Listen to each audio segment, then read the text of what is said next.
August 1974 was a very busy time for the Gunnison County Police. For several days, a large-scale search had been underway for a missing woman in the mountains of Colorado. The missing woman was 25 years old. Her name was Michelle Wallace. She was a photographer and lived with her parents in Chicago. In the fall, she was to begin work at a well-known magazine. Until then, she had mainly focused on portrait photography and in search of beautiful images, had often traveled across the country. Before working for the magazine, Michelle decided to travel to Gunnison to take photos of picturesque spots in the Colorado mountains. Michelle's parents were not worried about their daughter because she was traveling in her red station wagon across half the country. Besides, she called her parents every evening and told them where she was and what she was doing. On this trip, she, as always, drove her red station wagon with her German hunting dog named Oki.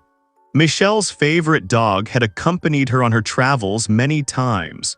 Michelle stayed several days in Gunnison and called her parents every day. When the calls suddenly stopped, her parents grew concerned. After waiting 24 hours, they called the county police and reported their daughter missing. County officers and hundreds of local volunteers traveled into the Colorado mountains to search for the missing woman. Everyone feared she might have been injured in the woods and needed help. Searchers combed almost 3,000 square miles, but neither Michelle nor her dog nor her red station wagon could be found. It seemed as if they had simply vanished into thin air. After almost a week of fruitless searching, the police received a call from a rancher. The man reported that a dog had run out of the forest and attacked his livestock. To calm it, he fired several shots. One of the bullets struck the dog. Officers went to the ranch, and as they approached the dog, they saw that it wore a collar with a name tag reading Oki. In this way, the missing Michelle Wallace's dog was found. Another week later, on September 6, the police received a call from a ranch hand named Chuck Matthews. He was sitting in a bar and saw Michelle's picture on television. The man called the police and said he recognized her. Chuck recounted events from a week earlier. He had met a man named Roy in the bar.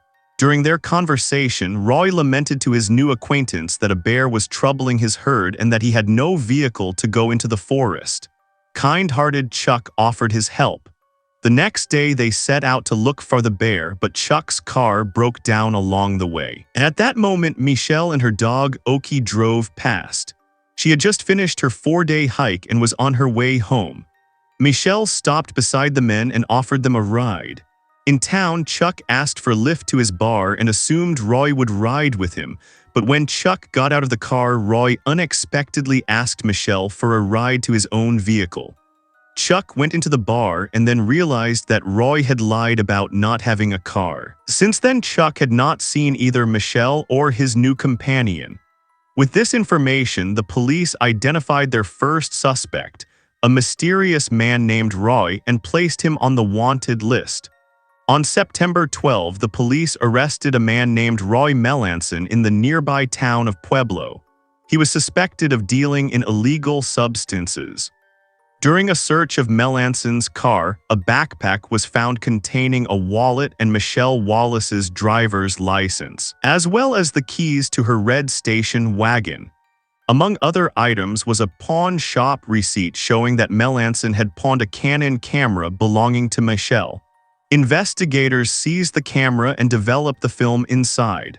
The first images on the film showed several photos of Oki, the dog that Michelle had been traveling with. When the last negative was developed, Roy Melanson's face appeared. He was not alone in the picture. An unidentified woman stood beside him. Roy Melanson was arrested and taken to the Gunnison County Police Department.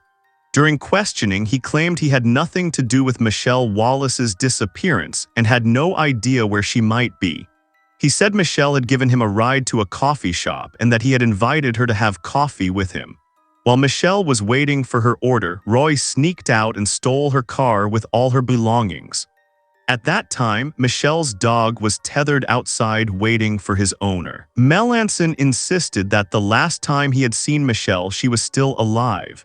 He then drove the stolen car to Texas and decided to abandon it in a wooded area after driving around for a while.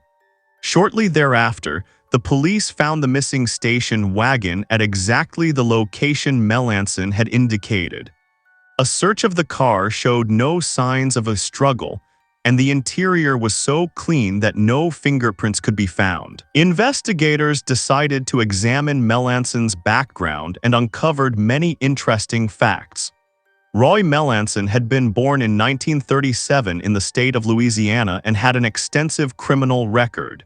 His criminal career began in his youth with minor thefts and escalated to more serious crimes. He received his first prison sentence of 19 years for robbery in 1962.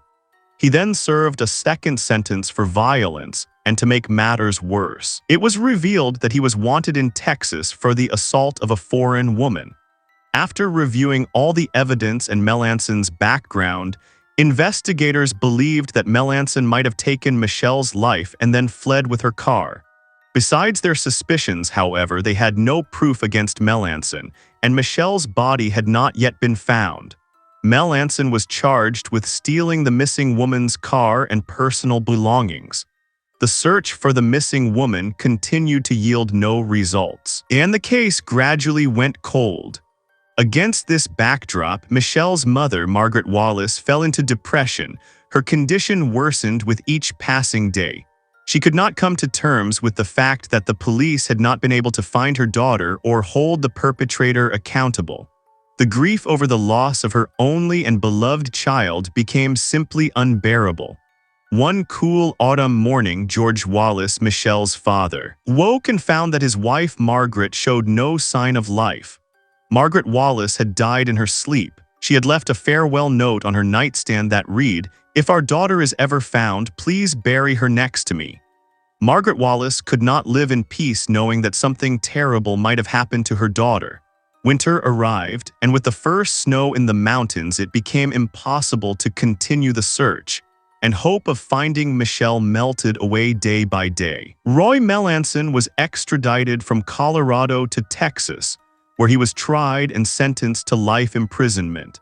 Gradually, the Michelle Wallace case was transferred to the archives along with other unsolved cases. Years later, in 1979, a hiker on a trail in the Colorado mountains discovered a lock of braided brown hair.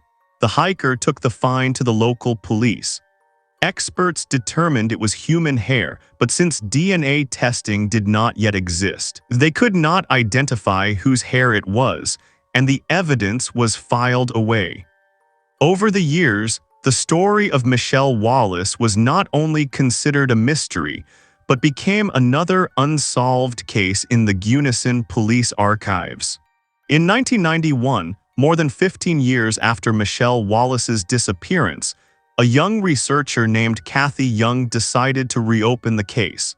Kathy went to the archives of the Gunnison Sheriff's Department to find all the records related to the Wallace case. Among other pieces of evidence, she noticed an unmarked box containing braided hair. The hair had never been identified, but the young investigator immediately associated it with the missing Michelle Wallace. In the case file, she saw that one of the photos taken a few days before the disappearance showed the missing Michelle's hair in exactly those same braids. Among the evidence, she found Michelle's hairbrush and removed her hair. By that time, the science had already advanced, and Kathy sent the hair to a laboratory in Colorado. Experts determined that the hair found by the hiker in 1979 belonged to the missing Michelle Wallace. Kathy Young decided to conduct another interview with the only suspect in Michelle's case, Roy Melanson. She traveled to Texas, knowing that Melanson was serving his life sentence. But when she arrived at the prison where Melanson was supposed to be incarcerated, Kathy received a surprise.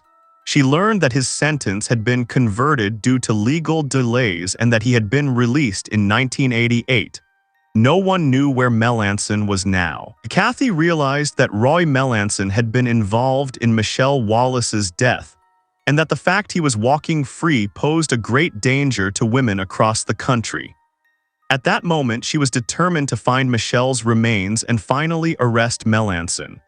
The investigator contacted an organization called NecroSarch, a volunteer group that relies on botany, geophysics, and entomology to locate hidden graves and assist the police in finding victims' remains. A lock of Michelle Wallace's hair that had been found was sent to a forensic botanist.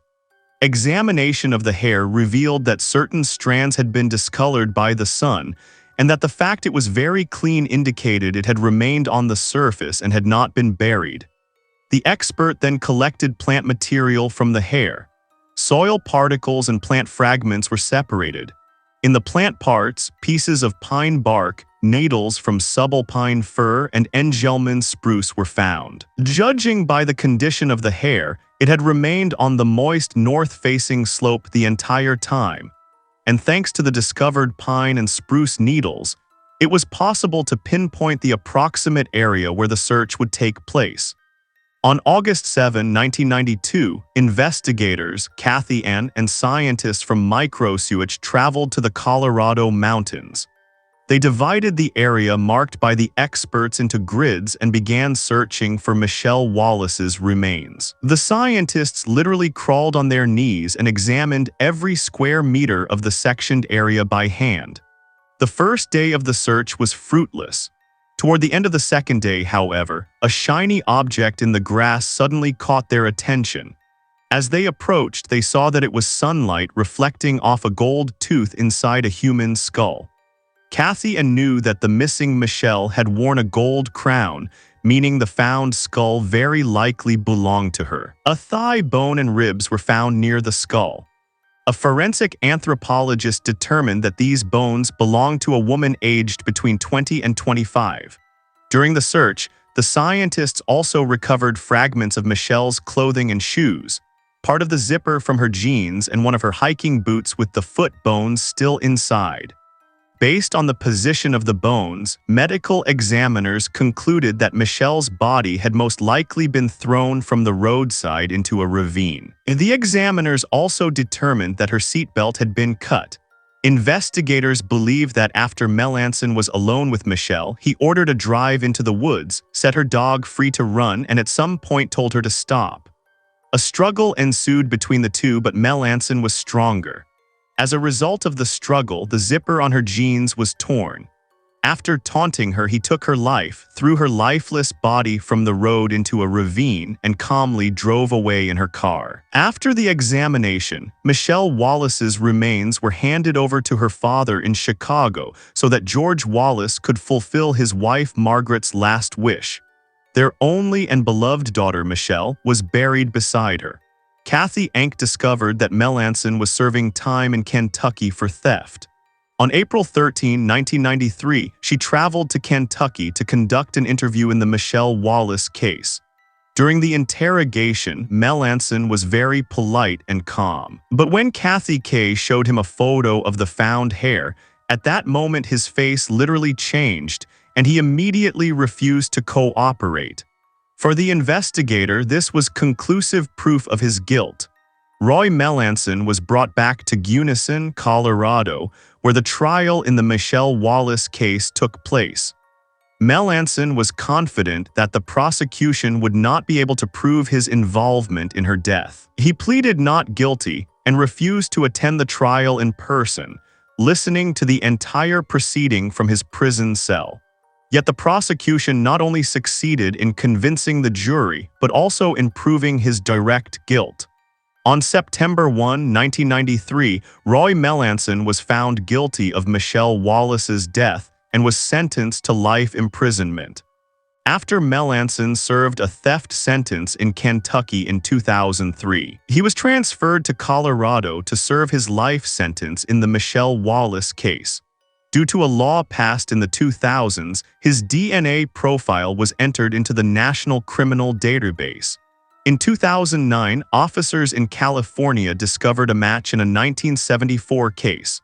On July 11, 1974, in a bar in Napa County, the body of 51-year-old Anita Andrews was found. Anita was a single mother who worked two jobs, one at Napa State Hospital and the other at a family-owned cocktail lounge where her body was discovered. She was lying in a pool of blood on the floor, her clothing was torn, and she had been stabbed 13 times with a screwdriver. Her Cadillac was missing.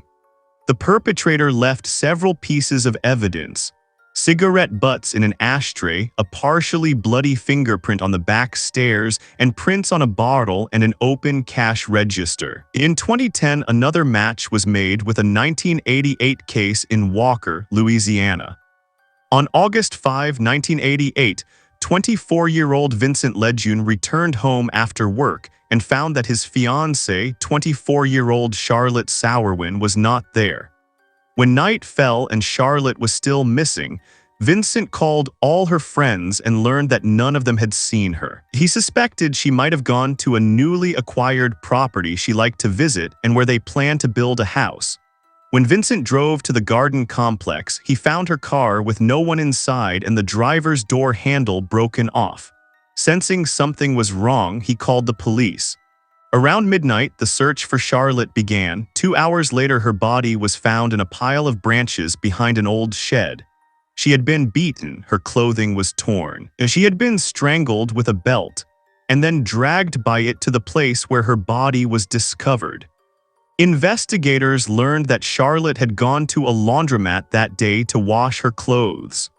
The laundromat manager confirmed seeing the deceased there and said that Charlotte had left with a strange man for the newly acquired property where she and her fiancé planned to build a house. The stranger introduced himself as a contractor offering to build the house for a reasonable fee and proposed driving to the property immediately to take measurements. The laundromat manager provided a description of the man's appearance and vehicle, but the search for him yielded no results, and with no further leads, the case remained unsolved until 2010, when semen samples from Charlotte Sauerwein's body matched Roy Melanson's DNA.